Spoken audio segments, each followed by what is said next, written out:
Hello students, start करते हैं chapter quality control का 4th पार्ट, जिसमें कि हम स्टडी करने वाले हैं कंट्रोल चार्ट्स को।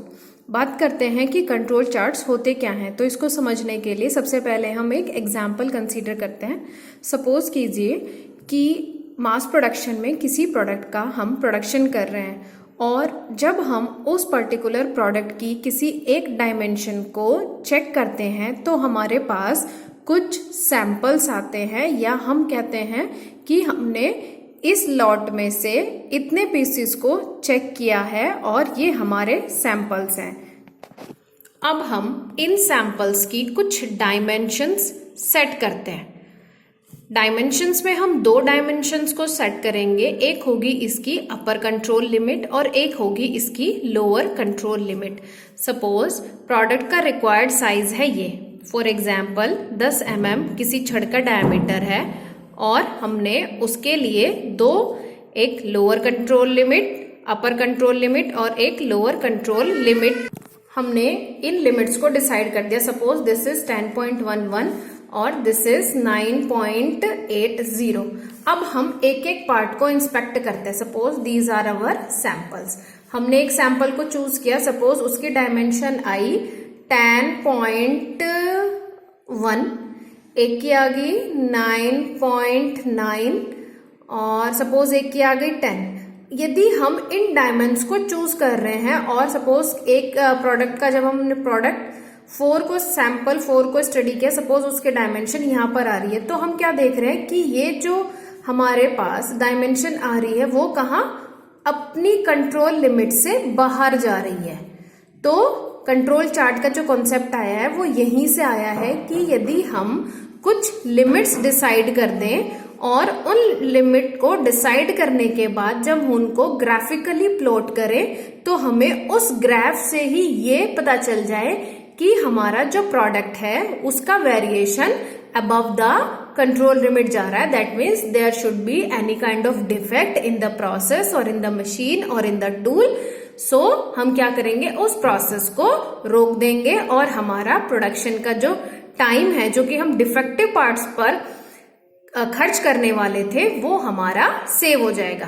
तो कंट्रोल चार्ट्स में हमें क्या पढ़ना है, हमें कंट्रोल चार्ट्स में बेसिकली हमें क्या फाइंड आउट करना है, डिफेक्टिव पीस फाइंड आउट करने हैं कि जब हम किसी भी प्रोडक्शन को कर रहे हैं तो उस केस में नंबर ऑफ डिफेक्टिव पीस कितने जनरेट हो रहे हैं। अब हम इसको डिटेल में स्टडी करते हैं। तो कंट्रोल चार्ट किस पे बेस्ड है, कंट्रोल चार्ट हमारी सैम्पलिंग थ्योरी पर बेस्ड है।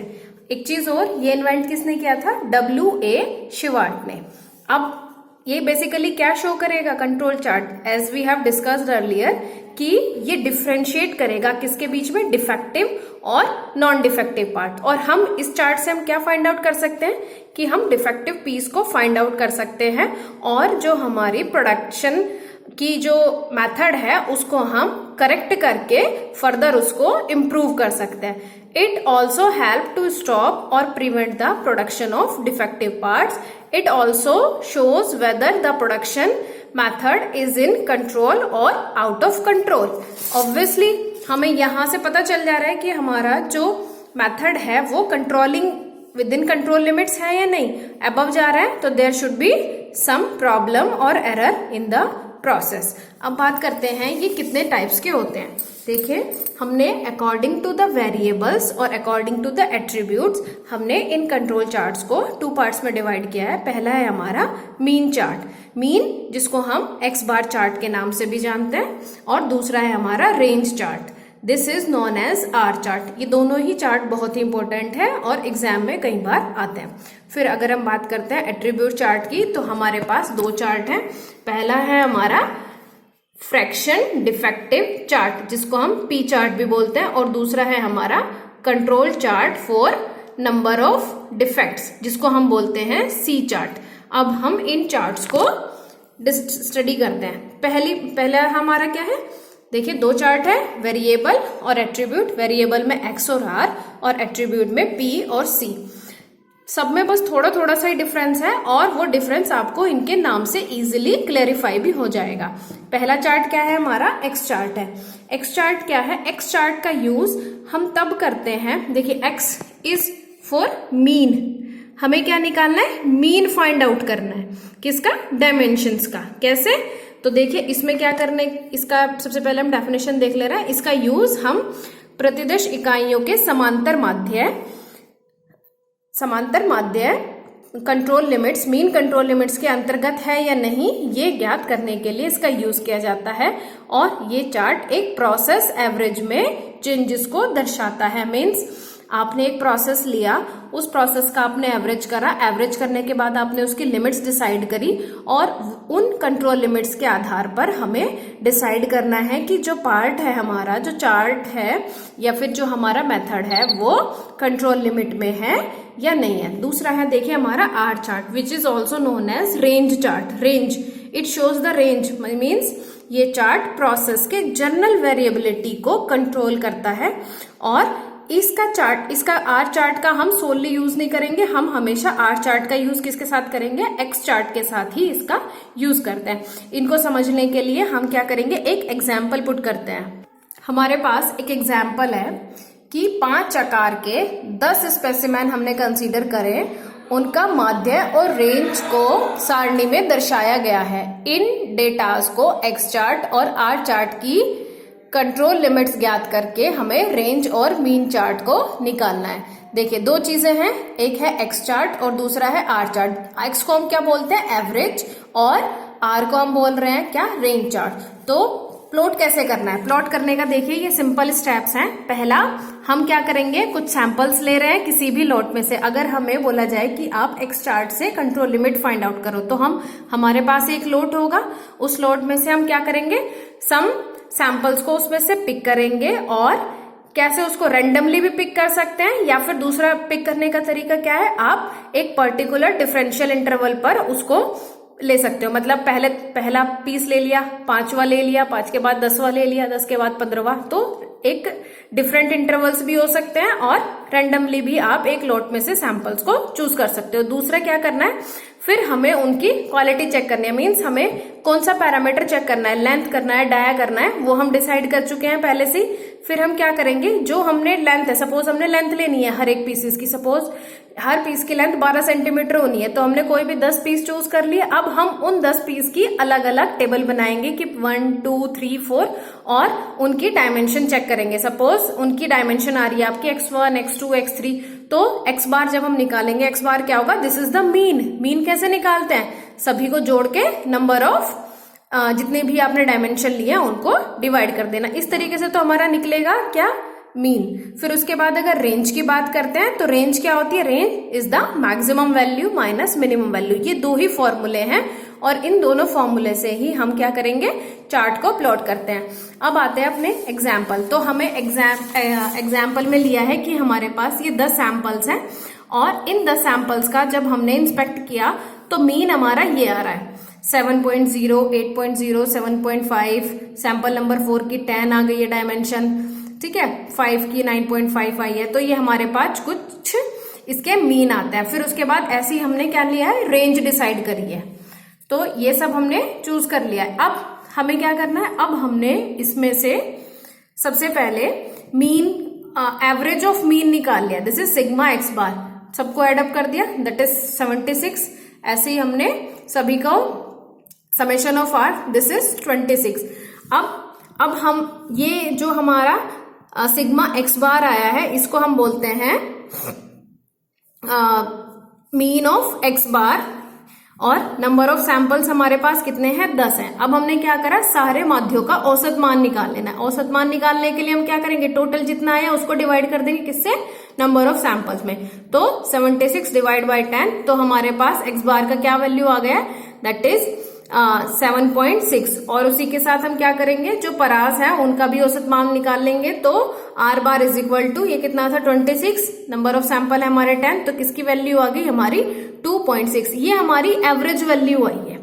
अब हम एवरेज वैल्यू निकालने के बाद क्या करेंगे, अपर कंट्रोल लिमिट और लोअर कंट्रोल लिमिट डिसाइड करेंगे, किसके लिए, मीन चार्ट के लिए भी और रेंज चार्ट के लिए भी। अब इनकी अपर और लोअर कंट्रोल लिमिट निकालने के लिए हमारे पास कुछ फॉर्मूले होते हैं। जैसे अगर मैं एक्स बार की बात करूं तो हमारे पास जो फॉर्मूला है वो है upper control limit is equal to X bar summation of X bar plus A2 R bar. अब ये क्या है, यहाँ A2 की वैल्यू हम कहाँ से लेंगे, A2 की वैल्यू हमारे पास स्टैंडर्ड टेबल होती है, वहां से हम इनकी वैल्यू को पिक करते हैं। इसी तरीके से हम यहाँ पे लोअर कंट्रोल लिमिट निकालेंगे और लोअर कंट्रोल लिमिट में से भी हमारे पास फॉर्मूला है, यहाँ पर प्लस की जगह बस माइनस आ जाएगा और A2 की वैल्यू हम स्टैंडर्ड टेबल में से इसको चूज करते हैं। देखिए ये टेबल कुछ इस टाइप की होती है, देखिए इसमें दिया हुआ है नमूने का आकार और यहाँ पर A2 की वैल्यू है, D3 की वैल्यू है और D4 की वैल्यू। D3 और D4 का यूज हम रेंज चार्ट में करेंगे। वैल्यू पुट करने के बाद हमारे पास अपर कंट्रोल लिमिट आती है 9.11 और लोअर कंट्रोल लिमिट आती है 6.09। किसके लिए, एक्स बार चार्ट के लिए। ऐसे ही हम क्या करेंगे, आर चार्ट के लिए भी अपर कंट्रोल लिमिट और लोअर कंट्रोल लिमिट के हमारे पास फॉर्मूला है D4 R बार और D3 R बार। D4 की वैल्यू और D3 की वैल्यू अभी जो हमने टेबल देखी थी उसमें से फाइंड आउट करेंगे और यहाँ पर अपर कंट्रोल लिमिट और लोअर कंट्रोल लिमिट निकाल लेंगे।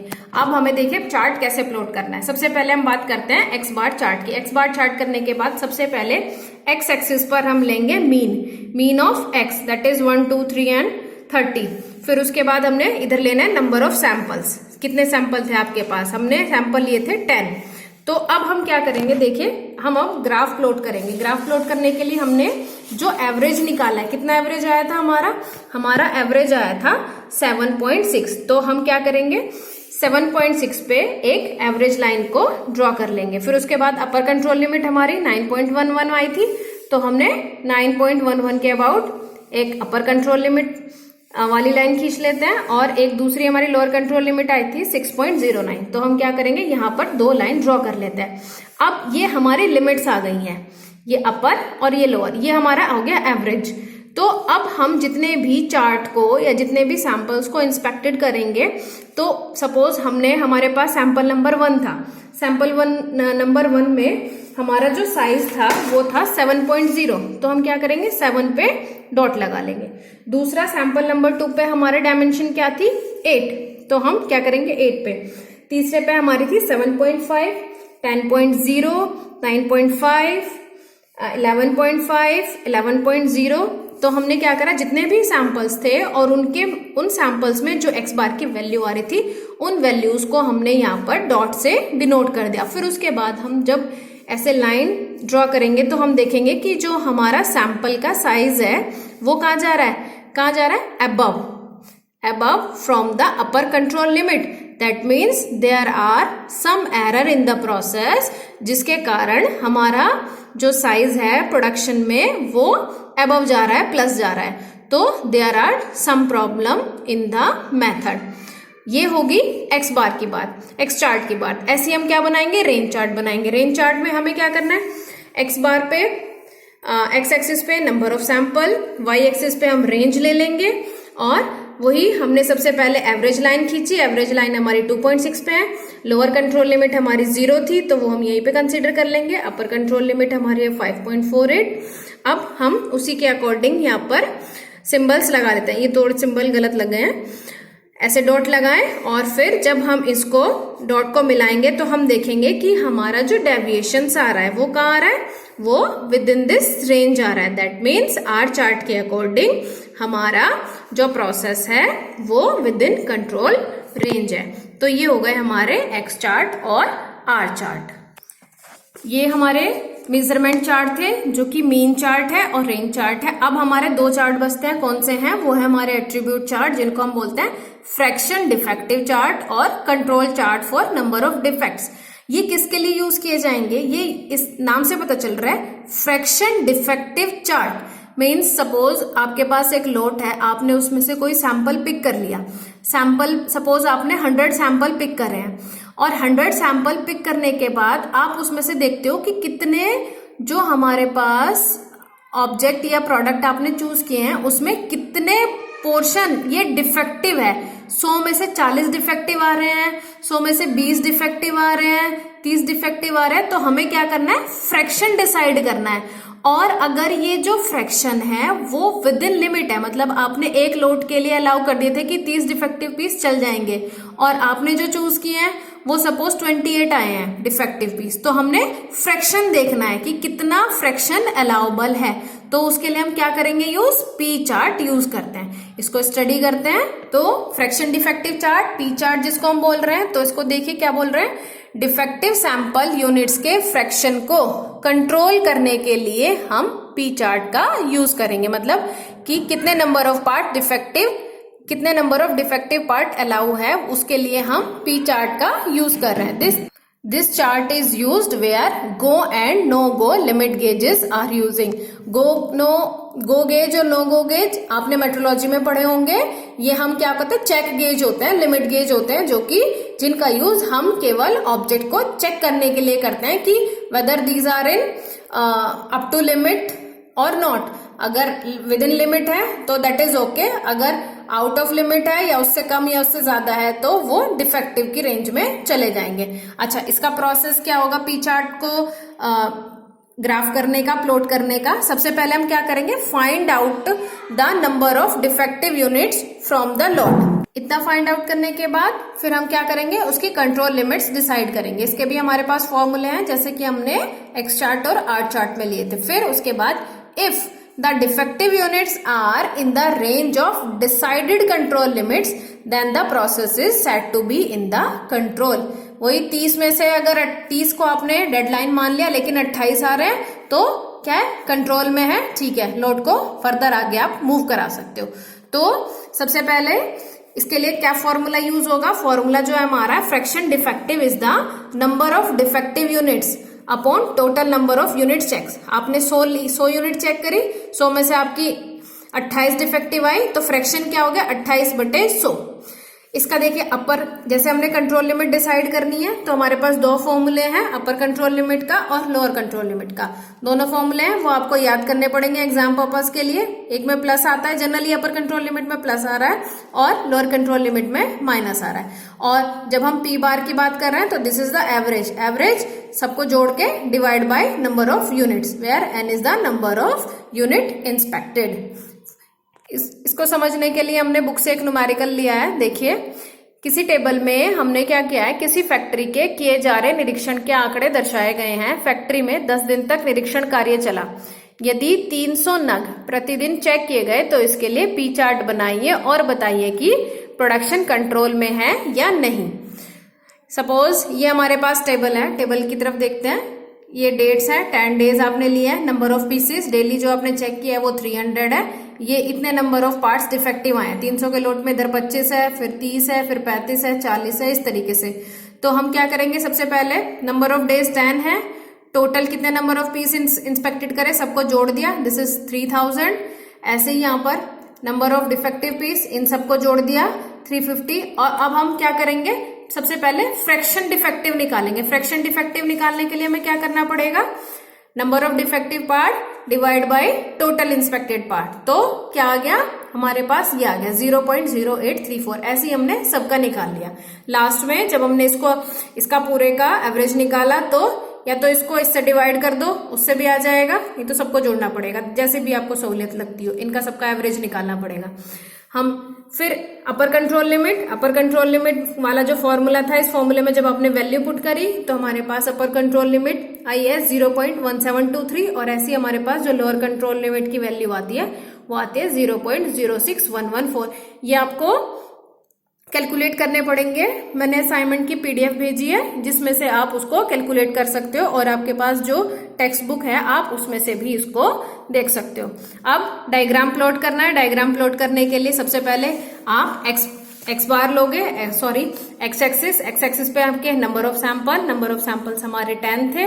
वाई एक्सिस पे फ्रैक्शन डिफेक्टिव, जितना आपने फ्रैक्शन डिफेक्टिव आ रहा था मिनिमम से लेके मैक्सिमम तक आप उसको चेक कर लेंगे। एवरेज हमारा कितना आया था 0.1167। एवरेज लाइन खींच ली। अपर कंट्रोल लिमिट कहां पर आई है हमारी 0.1723 पर, लोअर कंट्रोल लिमिट 0.0611 पर। सैंपल लेंगे, उसकी यूनिट्स देखेंगे, सैंपल लेंगे, उसकी यूनिट देखेंगे, डॉट लगाते जाएंगे और ग्राफ प्लॉट कर लेंगे।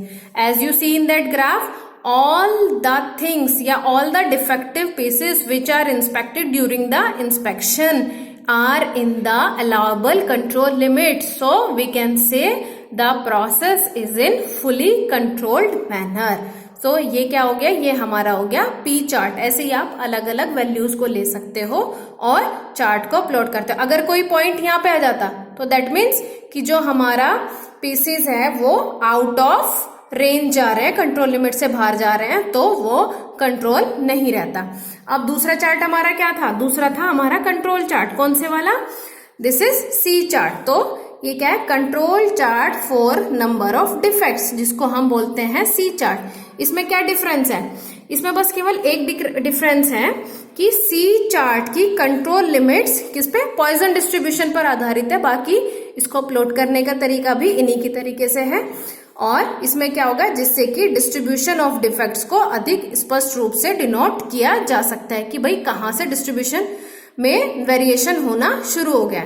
तो ये एक ऐसा चार्ट है जिसमें किसी सैंपल में नंबर ऑफ डिफेक्ट्स को शो किया जाता है। इसका भी हमने एक एग्जाम्पल लिया है, देखिए एग्जाम्पल पढ़ लेते हैं।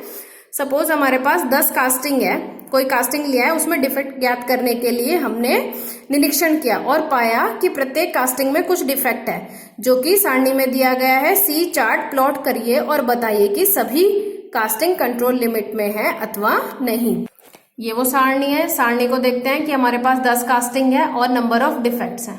ठीक, कास्टिंग ले ली, नंबर ऑफ डिफेक्ट ले लिए। सबसे पहले इसका एवरेज निकाल देंगे, टोटल है 37, नंबर ऑफ कास्टिंग है 10, तो एवरेज कितना आ गया आपका 3.7। अब अपर कंट्रोल लिमिट का फॉर्मूला ये है, लोअर कंट्रोल लिमिट का फॉर्मूला ये है। सॉरी, मैंने इसमें कुछ गड़बड़ कर दी, गड़बड़ ये कर दी कि यहाँ पर सॉरी प्लस आना था। ठीक, अब हमारे पास अपर कंट्रोल लिमिट कितनी आई है, दिस इज 9.472 और लोअर कंट्रोल लिमिट आई है माइनस। अच्छा, एक चीज यहाँ पे है माइनस, माइनस को हम कंसीडर नहीं करेंगे, हम इसको एज ए 0 कंसीडर कर लेंगे। फिर उसके बाद प्लॉट करा, एक्स एक्सिस पे नंबर ऑफ सैंपल्स या number of casting, Y axis पे number of defects, average line खींची, then upper control limit, then lower control limit, और फिर हम जो डिफेक्ट्स थे, सपोज देखिए यहाँ पे सपोज 1 कास्टिंग है, 1 कास्टिंग में नंबर ऑफ डिफेक्ट है 1, तो 1 कास्टिंग 1 डिफेक्ट यहाँ पे। फिर दूसरा है हमारा कास्टिंग नंबर 2, डिफेक्ट है इस पे 4, तो 2 पे कहाँ जा रहा है, 2 पे 4 पे डिफेक्ट है। ऐसे हमने पॉइंट्स लगाए और फिर जब हमने उसको पॉइंट्स पूरे लगाने के बाद स्टडी किया तो हम देखते हैं कि ये जो हमारे डिफेक्ट्स आ रहे हैं वो within this allowable range आ रहे हैं, अलाउबल कंट्रोल लिमिट आ रहे हैं। तो हम क्या बोल सकते हैं कि ये हमारे जो प्रोसेस है वो विद इन कंट्रोल है। तो ये हमारे चार्ट है, चार्ट, एक्स चार्ट, दूसरा आर चार्ट जिसको हम रेंज चार्ट कह रहे हैं, फिर पी चार्ट है और सी चार्ट है। ये हमें स्टडी करने हैं और इनको स्टडी करने के लिए टेक्स्ट बुक में आपकी क्वेश्चंस दिए गए हैं जिनको आप सॉल्व कर सकते हो। आज की वीडियो के लिए इतना ही। अभी इस चैप्टर के 2 टॉपिक और बचे हैं जिनको हम अगली वीडियो में स्टडी करेंगे। Student, take care and keep studying. Thank you.